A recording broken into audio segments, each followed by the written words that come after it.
DCN ನ್ಯೂಸ್ಗೆ ಸ್ವಾಗತ. ನಾನು ನಿಮ್ಮ PS ನಾಯ್ಕೋಡಿ. ನಮಸ್ಕಾರ ಆತ್ಮೀಯ ಕನ್ನಡದ ಬಂಧುಗಳೇ. ವಿಷಯ ಏನಪ್ಪಾ ಅಂದ್ರೆ, ಮಾನ್ಯ ಶಿಕ್ಷಣ ಸಚಿವರಾದಂಥ ಮಧು ಬಂಗಾರಪ್ಪನವರು ಪತ್ರಿಕಾಗೋಷ್ಠಿಯಲ್ಲಿ ಅವರ ಅನಿಸಿಕೆ ಅಭಿಪ್ರಾಯಗಳನ್ನ ಹೊರ ಹಾಕಿದ್ದಾರೆ. ಯಾವ ರೀತಿ ಹೊರ ಹಾಕಿದ್ದಾರೆ ಅಂದ್ರೆ, ಖಾಸಗಿ ಶಿಕ್ಷಣ ಸಂಸ್ಥೆಯವರ ಒಂದು ನಿರ್ಧಾರವನ್ನ ನಾವು ಪ್ರಶ್ನೆ ಮಾಡಂಗಿಲ್ಲ. ಖಾಸಗಿ ಶಿಕ್ಷಣ ಸಂಸ್ಥೆಯಲ್ಲಿ ಏನು ಒಂದು ಶುಲ್ಕ ನಿಗದಿಪಡಿಸಿದ್ದಾರೆ, ಅದನ್ನ ಪ್ರಶ್ನೆ ಮಾಡುವಂತ ಹಕ್ಕು ನಮಗಿಲ್ಲ.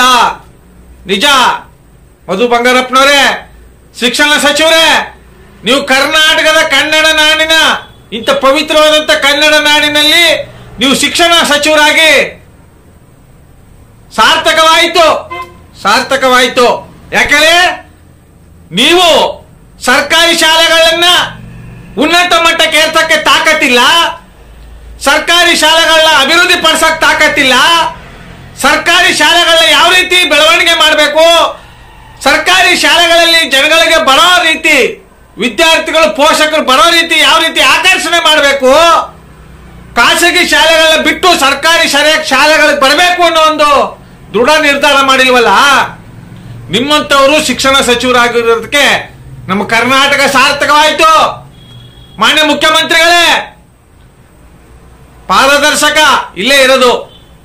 ಗೃಹ ಸಚಿವರೇ ಜಿ ಪರಮೇಶ್ವರ್ ಅವರೇ, ಮುಖ್ಯಮಂತ್ರಿಗಳಾಗಬೇಕು ಅಂತ ಜನ ಬಯಸ್ತಾ ಇದ್ದಾರೆ. ಕನಕಪುರದ ಬಂಡೆ ಉಪಮುಖ್ಯಮಂತ್ರಿಗಳೇ, ಸಾರ್ಥಕವಾಯಿತು ನೀವು ಉಪಮುಖ್ಯಮಂತ್ರಿಗಳಾಗಿ. ಜನ ನಿಮ್ಮನ್ನ ಬಂಡೆ ಬಂಡೆ ಬಂಡೆ ಅಂತ ಏನಕ್ಕಂತ ಕರೀತಾರ ನನಗೆ ಗೊತ್ತಿಲ್ಲ.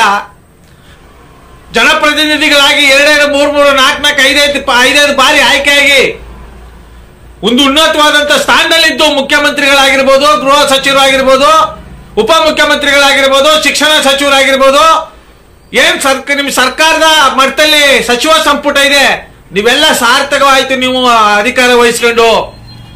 ಅಲ್ಲರಿ, ಖಾಸಗಿ ಶಿಕ್ಷಣ ಸಂಸ್ಥೆಗಳನ್ನ ಪ್ರಶ್ನೆ ಮಾಡೋ ಹಕ್ಕು ನಮ್ಗಿಲ್ಲ ಅಂದ್ಮೇಲೆ ಒಪ್ಕೋತೀನಿ. ಅದನ್ನ ನಾನು 100ಕ್ಕೆ 1000 ಪಟ್ಟು ಒಪ್ಕೋತೀನಿ. ಯಾಕಂದ್ರೆ ಖಾಸಗಿ ಶಿಕ್ಷಣ ಸಂಸ್ಥೆಯವರು 100 ಕೋಟಿ 1000 ಕೋಟಿಯನ್ನ ಬಂಡವಾಳ ಹೂಡಿದ್ದಾರೆ. ಅವ್ರು ಇಷ್ಟ ಬಂದಷ್ಟು ಶುಲ್ಕ ವಿಧಿಸಬಹುದು, ಅದನ್ನ ತಡೆಯೋ ಹಕ್ಕು ನಿಮಗೂ ಇಲ್ಲ, ನಮಗೂ ಇಲ್ಲ, ಸತ್ಯ. ಆದ್ರೆ ಜನಸಾಮಾನ್ಯರ ಮಕ್ಕಳು ನಿಮ್ ಜನ್ಮಕ್ಕೆ ಬೆಂಕಿ ಹಾಕ, ಬಡವರ ಮಕ್ಕಳು ಬೆಳಿಬೇಕು ಅಂತೀರಲ್ಲಪ್ಪ ಅಯೋಗ್ಯರೇ. ಬಡವ್ರ ಮಕ್ಕಳು ಬೆಳಿಬೇಕಂದ್ರೆ, ಬಡವ್ರ ಮಕ್ಕಳು IAS ಆಗ್ಬೇಕಂದ್ರೆ, ಬಡವ್ರ ಮಕ್ಕಳು IPS ಆಗ್ಬೇಕಂದ್ರೆ, ಅಯೋಗ್ಯರೇ, ನಿಮ್ ಜನ್ಮಕ್ಕೆ ಬೆಂಕಿ ಹಾಕವ್ರೆ. ಎಲ್ರಪ್ಪ ಇದ್ದೀರಿ, ಎಲ್ಲಾರು ಹೋಗಿದಿರಿ, ನಿಮ್ ಸೊಲ್ಲು ಹಿಂಗೋಗಿದ್ಯಾ ಹೇಳಿ. ಇಲ್ಲಿ ಶಿಕ್ಷಣ ಸಚಿವರು ಹೇಳಿದ್ದಾರೆ, ಖಾಸಗಿ ಶಿಕ್ಷಣಗಳನ್ನ ಸಂಸ್ಥೆಗಳನ್ನ ಶುಲ್ಕಕ್ಕೆ ಸಂಬಂಧಪಟ್ಟಂಗೆ ನಾವು ಪ್ರಶ್ನೆ ಮಾಡಂಗಿಲ್ಲ ಅಂತ. ಅದು ನಾವು ಒಪ್ಕೋತೇವೆ. ಆದ್ರೆ ಖಾಸಗಿ ಶಿಕ್ಷಣ ಸಂಸ್ಥೆಗೆ ಹೋಗ್ದಂಗೆ ಸರ್ಕಾರಿ ಶಾಲೆಗಳಿಗೆ ಬರೋಂಗೆ ನೀವೇನ್ ಮಾಡ್ತಾ ಇದ್ರಿ? ನಿಮ್ ಜನ್ಮಕ್ಕೆ ಬೆಂಕಿ ಹಾಕವ್ರೆ. ನಿಮಗ್ ಮಾನ ಮರಿದಿಲ್ವೇನ್ರಿ? ನಿಮಗ್ ಮಾನ ಮರಿದಿಲ್ಲ ಅನ್ನೋದಕ್ಕಿಂತ ಮುಂಚೆ ಮತದಾರ ಬಂಧುಗಳಿಗೆ ಮಾನ ಮರಿದಿಲ್ಲ. ಯಾಕಂದ್ರೆ ಜಾತಿ ಹುಚ್ಚು ಬಿಡ್ತಾ ಇಲ್ಲ, ಹುಚ್ಚಿ ಅಭಿಮಾನ ಬಿಡ್ತಾ ಇಲ್ಲ, ಎಂಜಲ್ ಕಾಸು ಆಸೆ ಬಿಡ್ತಾ ಇಲ್ಲ. ಆಸೆ ಆಕಾಂಕ್ಷೆಗಳಿಗೆ ಚುನಾವಣೆ ಸಂದರ್ಭದಲ್ಲಿ 10-15 ದಿನಗಳ ಬಾಳಾಟಕ್ಕೆ, 10-15 ದಿನ ಆಸೆಗೆ 5 ವರ್ಷಗಳ ತನಕ ನಿಮ್ಮ ಗುಲಾಮರಾಗಿ ನಿಮ್ಮನ್ನ ಹುಲಿ, ಸಿಂಹ, ಆನೆ, ಒಂಟೆ ಕರಡಿ ನೀವು ಯಾರಿಗೂ ಲಾಯಕಲ್ಲ, ಯಾವ ಪ್ರಾಣಿ ಪಕ್ಷಿಗಳು ಹೋಲ್ಸೋ ಅಂತ ಯೋಗ್ಯರಲ್ಲ ನೀವು. ಆದ್ರೆ ನಿಮಗೆ JCB ಯಾರ ತುರ ಹಾಕ್ತಾರೆ, ಸೇಬ್ನಾರ ಹಾಕ್ತಾರೆ, ಮೋಸಂಬಿ ಹಾರ ಹಾಕ್ತಾರೆ, ಕಿತ್ಲೆನಾರ ಹಾಕ್ತಾರೆ. ಅವ್ರ ಜನ್ಮಕ್ಕೆ ಬೆಂಕಿ ಹಾಕವ್ರು ಅವ್ರ ಸ್ವಾರ್ಥಕ್ಕೆ ಬದುಕ್ತಾ ಇದಾರೆ. ನಿಮ್ಮ ನಾಯಿಗಳಾಗಿ ನಿಮ್ಮ ಸ್ವಾರ್ಥಕ್ಕೆ ಬದುಕ್ತಾ ಇದಾರೆ. ಇಡೀ ಸಮಾಜಗಳೆಲ್ಲ ಹಾಳು ಮಾಡ್ತಾ ಇದಾರೆ. ಬಡವರು ಯಾರು ವಿದ್ಯಾಭ್ಯಾಸ ಮಾಡಂಗಿಲ್ಲ, ಬಡವರು ಯಾರು ಮೇಲ್ದರ್ಜೆಗೆ ಹೋಗಂಗಿಲ್ಲ, ಬಡವರು ಯಾರು ಜಿಲ್ಲಾಧಿಕಾರಿ ಆಗಂಗಿಲ್ಲ, ಬಡವ್ರ ಮಕ್ಳು ಯಾರು IPS IAS KS ಏನು ಆಗಂಗಿಲ್ಲ. ಇವತ್ತು ಸ್ಕಾಲರ್ಶಿಪ್ ಕೊಡಕ್ಕೆ ನಿಮ್ಗೆ ಯೋಗ್ಯತೆ ಇಲ್ಲ. SC ST ಮಕ್ಳು ಹೆಸರು ಹೇಳ್ತಾ ಇದ್ರಿ, ಹಿಂದುಳಿದವ್ರ ಮಕ್ಳು ಹೆಸರು ಹೇಳ್ತಾ ಇದ್ರಿ. ಈ ವಿಷಯದಲ್ಲಿ ನನಗಿಲ್ಲಿ ಸಮಾಜದ ಹೆಸರು ಹೇಳಕ್ಕೆ ಮುಜುಗರ ಆಗ್ತೈತೆ, ನಾಚಿಕೆ ಆಗ್ತೈತೆ ಅಂತ ನಾಯಕರು ಇವತ್ತು ನಮ್ಮನ್ನ ಆಳ್ತಾ ಇದ್ರೆ.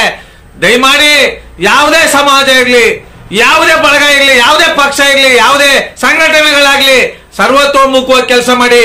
ಈ ನಾಡಿನ ಉಳಿವಿಗಾಗಿ ಕೆಲಸ ಮಾಡಿ, ಕೆರೆಕಟ್ಟೆಗಳ ಉಳಿವಿಗಾಗಿ ಕೆಲಸ ಮಾಡಿ, ಕನ್ನಡ ಶಾಲೆಗಳ ಮೇಲ್ದರ್ಜೆಗೇರಿಸೋ ಕೆಲಸ ಮಾಡಿ.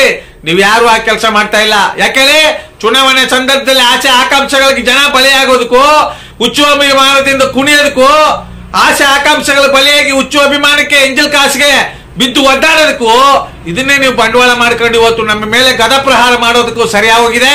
ಇನ್ನು ಮುಂದಿನ ದಿನಗಳಲ್ಲಾದ್ರೂ ಪ್ರಾಮಾಣಿಕವಾಗಿ ದಕ್ಷತೆಯಿಂದ ಈ ನಾಡಿನ ಉಳಿವಿಗಾಗಿ, ನೆಲ ಜಲ ಭಾಷೆಗಾಗಿ, ಸಮೃದ್ಧ ಕರ್ನಾಟಕವಾಗಿ ನೀವೆಲ್ಲ ಸರ್ವತೋಮುಖವಾಗಿ ಒಂದಾಗಿ ಪ್ರಶ್ನೆ ಮಾಡಿ ನಿಮ್ ಜೊತೆ ನಾವಿರ್ತೀವಿ ಅಂತ ಹೇಳ್ತಾ, ಶಿಕ್ಷಣ ಸಚಿವರೇ ಇನ್ನು ಮುಂದೆ ಆದ್ರೂ ಕನ್ನಡ ಶಾಲೆಗಳ ಉಳಿವಿಗಾಗಿ ಕೆಲಸ ಮಾಡ್ರಪ್ಪ. ನಿಮ್ಗೆ ಕೆಲಸ ಮಾಡಕ್ ಆಗಲ್ಲ ಅಂತ ರಾಜೀನಾಮೆ ಕೊಡ್ರಿಯಾ? ರಾಷ್ಟ್ರಪತಿ ಆಳ್ವಿಕೆನಾರ ಬರ್ಲಿ, ನಿಮ್ ಜನ್ಮಕ್ಕೆ ಬೆಂಕಿ ಹಾಕವ್ರೆ. ನಿಮ್ ಜನ್ಮಕ್ಕೆ ಬೆಂಕಿ ಹಾಕವ್ರೆ, ನಾವೇನಾರು ಉಗ್ಯಾವ ಹೇಳ್ರಪ್ಪ. ಬಡವ್ರ ಮಕ್ಳಾಗೆ ಇರ್ಬೇಕು. ನಿಮ್ಮ ಮಕ್ಕಳು ಮುಷ್ಟಾನ್ನ ಭೋಜನ ತಿನ್ಬೇಕು, ಐಷಾರಾಮಿ ಜೀವನ ಮಾಡ್ಬೇಕು, 24 ಗಂಟೆ ಎಸಿ ರೂಮಲ್ಲೇ ಮಲಗಿರ್ಬೇಕು ನಿಮ್ಮ ಮಕ್ಕಳು.